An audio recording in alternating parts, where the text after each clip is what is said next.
Hello everyone, welcome to success with Sagar. मैं प्रिया आप लोग का स्वागत करती हूँ आपके अपने यूट्यूब चैनल सक्सेस विद सागर में। आज के सेशन में मैं डेली की तरह 10 क्वेश्चंस कराने वाली हूँ। 10 क्वेश्चंस जो कि साइंस से है, जो कि मोस्ट इंपॉर्टेंट क्वेश्चन सब है, सिलेक्टिव क्वेश्चन है, आपके एग्जाम के लिए बेहद हेल्पफुल रहने वाला है। तो इस टेस्ट को जरूर लगाइएगा। इस टेस्ट में कितना स्कोर करते हैं वो भी कमेंट में बताइएगा। तो देखते हैं सेशन का पहला क्वेश्चन। पहला क्वेश्चन है, पेरिस्कोप किस सिद्धांत पर कार्य करता है। देखिए, अगर आप लोग को किसी क्वेश्चन का आंसर पता होता है तो कमेंट में आंसर जरूर बताइए। इसका आंसर हो जाएगा विकिरण। पेरिस्कोप जो है ये किस सिद्धांत पे कार्य करती है, तो ये विकिरण सिद्धांत पे कार्य करती है। और एक क्वेश्चन यहाँ से पूछा जाता है एग्जाम में, सूर्य जो है पृथ्वी पर किस विधि के द्वारा आता है, तो विकिरण विधि के द्वारा ही आता है। ये भी याद रखना है।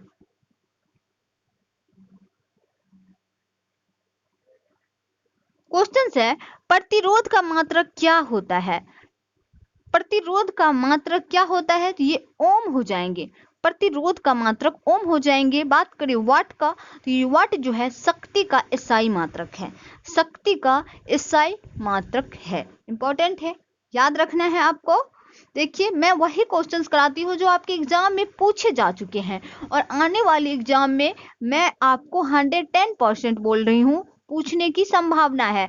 तो आप लोग के पास अभी टाइम है, आप अपना पढ़ाई अच्छे से कीजिए, ऑनेस्टली कीजिए। देखिए, कितना स्टूडेंट सोच रहे होंगे है ये खत्म हो जाए तब पढ़ाई करेंगे, लेकिन नहीं, यही पढ़ाई आपका काम आएगा आगे।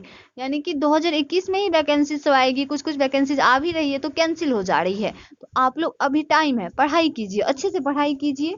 कितने स्टूडेंट तो पढ़ाई कर भी रहे होंगे अच्छे से, तो आप क्यों टाइम को वेस्ट कर रहे हैं, आप भी पढ़ाई कीजिए अच्छे से।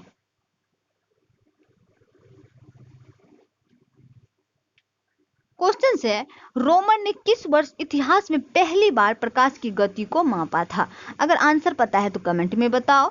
ये 1676 में रोमर साहब, यानी कि इसका फुल नाम जो है, नेम जो है, ओले रोमर ने इतिहास में पहली बार प्रकाश की गति को मापा था। प्रकाश की वेग की गणना सबसे पहले जो किया था ओले रोमर ने किया था।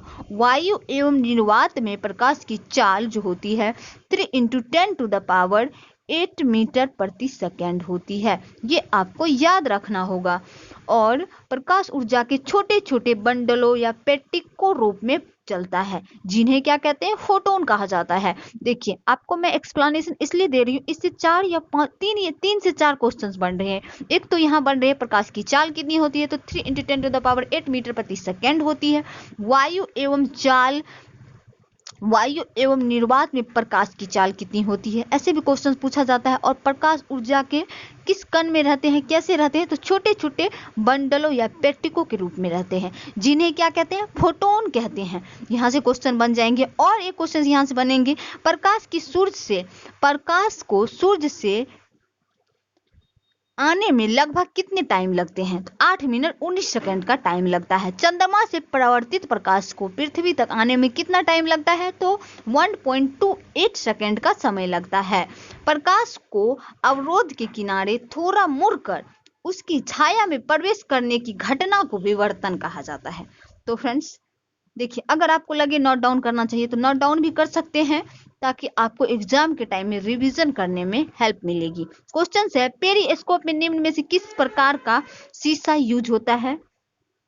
ये हो जाएंगे साधारण शीशा। साधारण शीशा यूज होता है पेरिस्कोप में। अभी अभी मैंने बताया कि पेरिस्कोप किस सिद्धांत पे कार्य करती है, तो वो विकिरण पे कार्य करती है।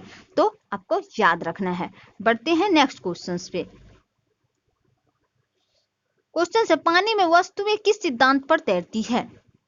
ये हो जाएंगे आर्किमिडीज सिद्धांत पे तैरती है। इससे जुड़े फैक्ट देख लीजिए। आर्किमिडीज सिद्धांत के आधार पर वस्तुएं पानी में तैरती है। जब कोई वस्तु किसी दर में पूरी अथवा आंशिक रूप से डुबाई जाती है तो उसके भार में कमी का आभास होता है, फील होता है। भार में यह आभासी कमी वस्तु द्वारा हटाए गए द्रव्य के भार के बराबर होती है। यह सिद्धांत आर्किमिडीज साहब ने दिया था। इसे प्लवन का सिद्धांत भी कहा जाता है। इसका कोई भी मात्रक नहीं होता। होता है। बर्नौली जो है ये ट्रेन से संबंधित है, ट्रेन जो हॉर्न देती है उससे संबंधित है, तो आप लोग इसको भी माइंड में ऐड कर लेंगे। क्वेश्चन से निर्वात में प्रकाश की गति कितना अनुमानित किया गया है। चाल अभी मैंने बताया, चाल जो होती है वो मैंने बता दिया। यहाँ बोल रहा है निर्वात में प्रकाश की गति कितना होता है, तो ये हो जाएंगे 3.00 इंटू 10⁸ मीटर प्रति सेकेंड। और अभी मैंने चाल बताया आपको 3 इंटू 10⁸ मीटर प्रति सेकेंड। क्वेश्चन है सदिश राशि का उदाहरण है, सदिश राशि का उदाहरण है। आंसर पता है तो कमेंट में दीजिए, कमेंट बॉक्स में कमेंट कीजिए। इसका आंसर हो जाएगा वेग। अब देखिए वेक्टर राशि का उदाहरण वेग है। वेक्टर राशि में परिणाम के साथ साथ दिशा भी होती है। वेक्टर जो राशि होती है उसमें परिणाम तो होती ही है, उसके साथ साथ दिशा भी होती है। जैसे इसका एग्जाम्पल है विस्थापन, बल, त्वरण, ये सब जो है सदिश राशि है। अदिश राशि का उदाहरण जो है, अदिश राशि का जो लक्षण है उसका लक्षण है परिणाम होता है। उसमें केवल अदिश राशि में परिणाम होती है, दिशा नहीं होती है, ये भी याद रखना है। और अदिश राशि का जो उदाहरण है द्रव्यमान है, चाल है, आयतन है, समय है, ऊर्जा है, कार्य है, ये सब जो है अदिश राशि का उदाहरण है। बहुत सारा है, विद्युत धारा, ताप, दाब आदि, ये सब जो है अदिश राशि है। बढ़ते हैं नेक्स्ट। लंबाई जो है एंगस्ट्रम से मापी जाती है। लंबाई किस रंग का तरंगदैर्घ्य सबसे कम होता है, ये बैगनी यानी कि वॉयलेट यानी कि बैगनी का रंग जो है तरंगदैर्घ्य सबसे कम होता है। क्वेश्चन से लालटेन की बत्ती में तेल किस प्रक्रिया के द्वारा ऊपर चढ़ता है। देखिए कॉमन क्वेश्चन है ये सब क्वेश्चंस। अगर आप प्रीवियस ईयर का क्वेश्चंस पेपर है, आपके पास बुक है, तो आप उसमें देखिए ये क्वेश्चंस आपको हर एक एग्जाम में कोई ना कोई एग्जाम में पूछा मिलेगा, कोई ना कोई ईयर, मतलब हर एक 1-2 ईयर के गैप करके कभी कभी तो पूछा ही जाता है, सीक्वेंस से ही पूछ दिया जाता है। तो इसका आंसर हो जाएगा कैसिक तत्व प्रक्रिया के कारण लालटेन में बत्ती के द्वारा ऊपर नीचे चढ़ते रहता है। अब इससे जुड़े फैक्ट देख लीजिए। एक ऐसी खोखली नली जिसकी त्रिज्या बहुत कम तथा एक समान होती है वो कहलाती है केस नली। और केस नली में द्रव के ऊपर चढ़ने या नीचे दबने की घटना को केशुक तत्व कहा जाता है। लालटेन में लैंप की बत्ती के द्वारा तेल जो ऊपर नीचे होते हैं वो केशुक तत्व के कारण होती है, तो ये याद रखना है।